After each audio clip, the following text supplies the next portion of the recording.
Bagaimana perkembangan properti di mata seorang proptech? Kalau menurut saya sih website listing akan mati, Pak. Oh, Karena perkembangan teknologi itu harus mengikuti perkembangan dunia juga realnya. Kan PropTech itu untuk mendukung propertinya kan. PropTech loh, properti teknologi. Teknologi itu harus membantu dan mendukung yang aslinya nih realitanya. Sekarang realitanya itu orang-orang customer behavior-nya itu melakukan shifting. Kalau kita lihat dulu orang beli properti bagaimana, sekarang orang beli properti bagaimana. Orang-orang melihat listing banyak minta ampun tapi dia kan bingung. Kita cari, oh agentnya ini lagi. Terkadang bahkan pengalaman saya pribadi, ketika searching dari listing, agentnya itu aja, propertinya itu aja, dan ujung-ujungnya ketika saya cari, propertinya sudah tersewa, terjual, jadi listingnya itu kurang berkualitas lah. Nah, orang ketika cari kayak gitu, akhir-akhirnya apa? Dia pergi ke IG, dia pergi ke Google, dia pergi ke platform-platform lain, dia mencari lagi yang lain. Itu wasting time. Orang tuh jadi merasa nyari properti itu susah banget. Belum lagi ngomongin tentang pembiayaannya. Belum lagi ngomongin tentang suka nggak nih isinya, interiornya, fasadnya. Nah, kenapa saya bilang bisa mati? Karena tidak terlalu menjawab kebutuhan. dengerin tuh orang hebat bicara. Welcome to SOS Podcast, Synergy Open Talk Session, tempat orang-orang hebat bicara. Welcome to SOS Podcast, tempat orang-orang hebat bicara.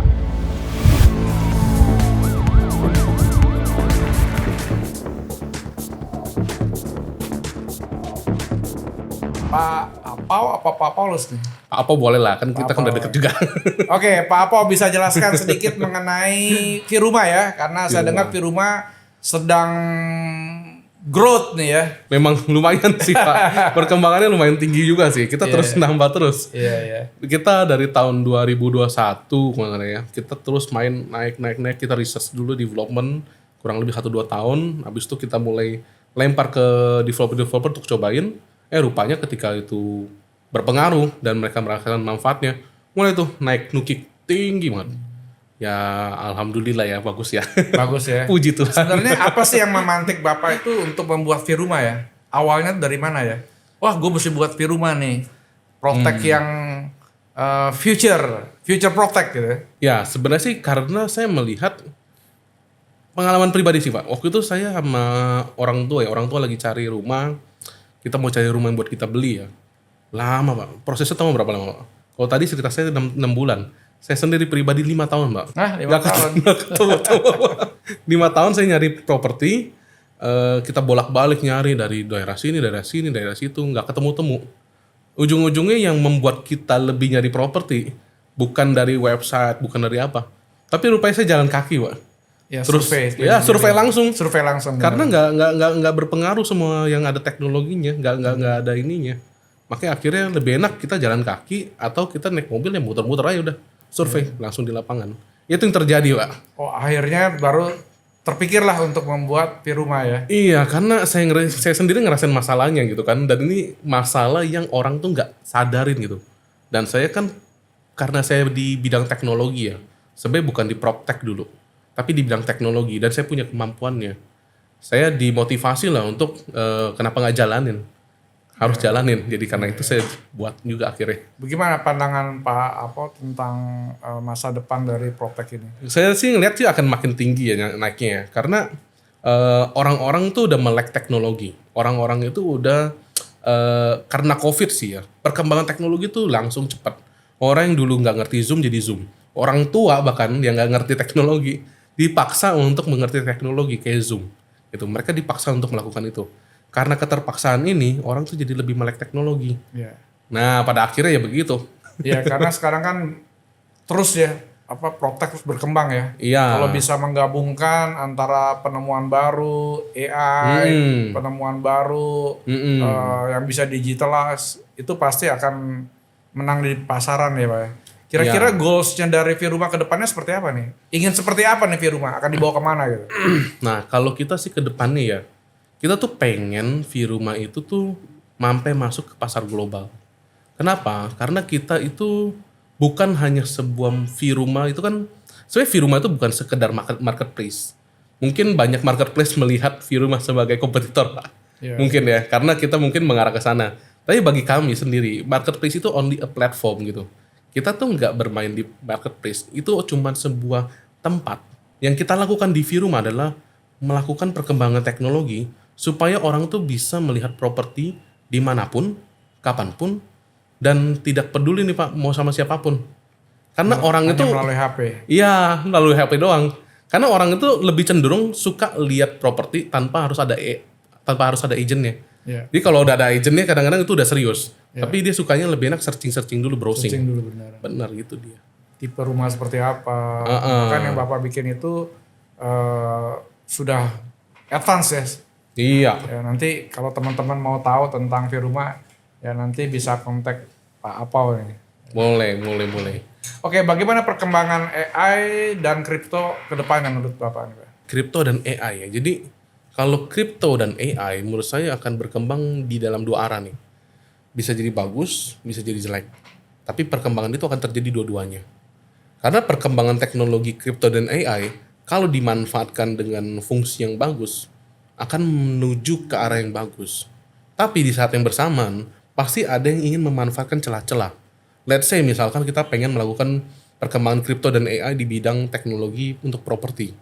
Misalkan kita pengen bikin ownership untuk properti itu melalui kripto blockchain. Lalu tiba-tiba ada yang melalui celah. Gua ambil aja nih ownership-nya nih dengan cara ini nih. Nah, itu tuh mulai kayak gitu tuh. Teknologi pasti akan selalu begitu. Ya. Nah, perkembangannya kemana? Ya, kita lihat aja nanti. Tapi yang pasti bisa menuju bahaya, bisa juga menuju bagus banget. Kira-kira bahayanya kenapa? Bahayanya kenapa ya? Tadi contohnya kayak misalkan ownership-nya bisa diambil. Atau Ownership bisa diambil. ya, karena kan tuh hanya sebuah code, hash code kan. Nah, atau misalkan nanti uang, kita ngomongin uang lagi. Nanti kita masukin uang ke dalam kriptonya tiba-tiba bisa dicolong lagi. Nah, itu kadang-kadang yang kita susah untuk track. Karena benda fisiknya nggak ada ya. Tangible yang kelihatan. Iya, ya. ya intangible ya. Ya, ini Tangible-nya nggak ada nilainya sebenarnya. Iya. Kalau emas kan segini ya ketahuan harganya berapa gitu kan. Tapi nilainya sekotak ini bisa mahal karena digital, karena teknologi gitu ya. Benar. Apa makna kolaborasi Pak? Karena saya dengar kan Bapak juga tidak mau menjadi kompetitor buat teman-teman yang lain, malah Bapak ingin berkolaborasi dengan teman-teman yang lain Pak. Iya, nah ini makanya saya bilang, saya mungkin Firuma dilihat marketplace ya. Terus saya juga ngedisrupt yang industri studio artist ya, studio yang bikin gambar animasi. Tapi bagi saya membuat Firuma itu menjadi sebuah tempat di mana tuh mereka tuh bisa pakai teknologi kita juga. Misalkan contoh, saya mau bikin marketplace. Silakan gitu yang pelaku misalnya studio artist yang bikin gambar bagus-bagus, mereka juga keren-keren kan Mbak. Masukin aja nggak apa-apa gambarnya ke sini. Kalau ada render-rendernya gitu kan. Atau misalnya marketplace, saya punya teknologi yang dimana tuh orang-orang bisa ngeliatin properti dan bahkan bisa bikin propertinya menjadi digital secara instan. Dan saya akan open juga untuk marketplace itu juga. Jadi bagi saya ketika kita ingin maju itu harus berkolaborasi, nggak bisa sendiri. Ya mungkin kita akan menang gitu ya, monopoli gitu kan. Tapi cuma sampai titik tertentu Pak. Tapi kalau kita pengen kolaborasi, kita akan menuju titik yang lebih jauh lagi, bener. Bisa global nanti ya. Bener, itu dia. Itu kuncinya justru. Karena kan Firuma ini sebenarnya mau jadi supermarket ya. Bukan menjual produknya boleh apa aja. Pakailah apa platform ya, apa namanya apa nih? Yang Firuma ini. Yang mungkin yang banyak orang tahu sekarang ya Pak, baru lebih ke arah supermarket, marketplace lah. Marketplace. Di mana seluruh propertinya itu digital, orang bisa survei ke dalam propertinya secara instan. Jadi nggak perlu lagi saya di rumah pengen liatin properti, saya kontak dulu agentnya, baru saya visit. Atau malah kebalik, agentnya ngajak untuk survei visit, tapi dia nolak. Nah, teknologi Firuma memungkinkan konsumen dari tempat tidur bahkan ya, mau liatin properti, udah datang aja lah, klik survei, udah dari HP dia bisa survei propertinya, nggak perlu datang-datang lagi. Sudah jadi kan ya, Bapak kan mengerjakan properti yang belum jadi supaya bisa tahu seperti apa nantinya. Dan yang Bapak cerita ini adalah properti yang sudah jadi ya. Ya, jadi nggak ada dua sebenarnya. Properti yang belum jadi kita jadiin digitalisasinya dengan cara 3D, yang sudah jadi kita digitalisasi juga. Tapi mungkin ini perlu dicatat karena kita bukan 360. Jadi ada teknologi properti banyak ya. Gambar, animasi, lalu muncul yang terakhir dulu tuh VR 360 yang orang bisa lihat-lihat gitu ya. Nah, kita bukan 360, kita di atasnya lagi. Karena orang tuh bisa literally berjalan kaki di dalam properti yang bahkan belum jadi. Itu teknologi kita. Makanya orang bisa visit rumah, bener-bener jalan kaki. Seperti ada di rumah itu ya. Bener, itu dia teknologi kita. Itu yang kedepannya terus akan dikembangkan ya. Iya benar. Dan semua marketplace bisa pakai loh Pak. Saya akan open itu juga. Ya. Itu komitmen saya. Semoga cita-cita Bapak berhasil mau mengkolaborasikan teman-teman di dunia yang sama dan juga mengkolaborasikan teman-teman developer bisa ada di market di supermarket Bapak gitu ya. Planning gitu ya. Ya, amin. Ya. Pak, saya mau tanya nih sekarang tentang benar atau salahnya pandangan Bapak ya. PropTech di Indonesia meningkat pesat tahun ini. Ini benar atau salah ya, Pak? Tengah-tengah lah Pak. Tengah-tengah ya. Karena di dunia udah cepat ya kan Indonesia sedang terus mengawasi ini gimana perkembangan gitu atau gimana, Pak? Kalau saya lihat sih PropTech kalau di Indonesia ya, di Indonesia specifically, itu mungkin perkembangannya akan pelan-pelan lah. Pelan-pelan ya. Karena orang itu lagi melihat bagaimana shifting customer behavior ini mempengaruhi customer journey orang-orang ketika beli properti. Nah, ketika ada solusi, pasti PropTech itu akan lebih naik. Jadi memang harus dibuktikan dulu, itu dia. Kuncinya di sana. Di sana ya. Dan property developer tuh harus berani untuk mencoba masuk ke era yang baru dan berani mencoba. Ya memang kalau sudah bisa diserap itu kan berkumpul semua kan. Kalau sekarang mereka masih perlu lihat jadi masih meraba-raba. Ya, jadi kebenarannya benar atau salah tadi 50% lah gitu ya. Iya, makanya. Kecepatannya ya. Iya. Terus resesi global itu ancaman buat PropTech ini benar atau salah, Pak? Enggak, malahan kalau udah ada ancaman itu justru kita datang karena kita kan solusi. Ketika ada ancaman pasti itu akan jadi solusi. Makanya pengaruh global, resesi global apapun itu, kita akan menghadirkan solusi untuk itu semua. Iya. Gitu. Bagi kita bukan ancaman.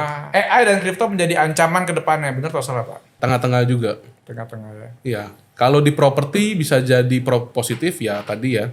Tapi bisa jadi negatif dengan ada ancaman-ancaman yang terjadi kan.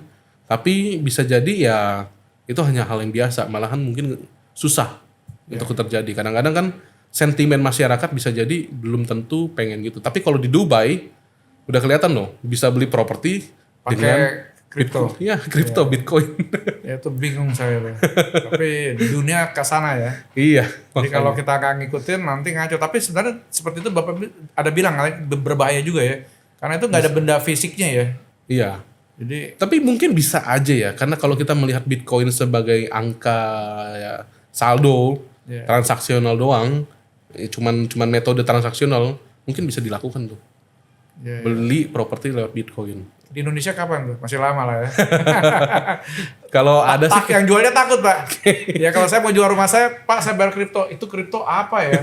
Karena saya belum paham benar dan juga keabsahannya itu masih diragukan ya, mungkin. Tapi kalau anak muda yang punya Bitcoin mungkin pengen tuh kali. Iya, dia menang banyak kan. Waktu dia beli awal berapa, mereka kan menang kan. Jadi kalau ini bisa buat beli properti, ini kita bisa usulkan juga nih ke teman-teman developer nih. Iya, benar. Belinya pakai kripto ya, iya, Bitcoin ya. Nanti saya coba ini nih ya, support ya. Oke Pak, bisa sampaikan closing statement Bapak. Mengenai teknologi, mengenai Viruma, mengenai crypto AI, kedepannya seperti apa nih Pak? Oke, kalau saya sih pengen bilang aja di akhir statement ini ya, bahwa jangan takut untuk mencoba teknologi, terutama property developer, yang normally mereka takut untuk mencoba. Conventional way bagi mereka adalah yang the best. Sekarang kan bagi mereka yang digital itu hanyalah ads LinkedIn, ads IG gitu kan ya. Tapi sebenarnya developer tuh harus mencoba hal yang baru. Makanya itu juga kita ingin masuk nih bantu developer. Nah itu yang mungkin saya pengen kasih tahu untuk developer properti. Tapi juga untuk konsumen, please beli properti karena properti itu sangat bagus untuk dibeli investment. Kalau nggak dibeli sekarang harganya kan naik terus. Iya bener. Tanah semakin hari semakin habis. Iya makanya. Oke, terima kasih Pak Apol sudah hadir di acara SOS Podcast. Semoga apa yang Bapak sampaikan bisa dicerna dan bisa juga care dengan teknologi yang terus berkembang ya. Ya. Oke, terima kasih Pak Apol. Thank you Pak. Oke, thank you. Oke Pak Apol, terima kasih sudah hadir di acara SOS Podcast. Ini ada kenang-kenangan dari Onassis Pak. Ya, thank you so much. Oke.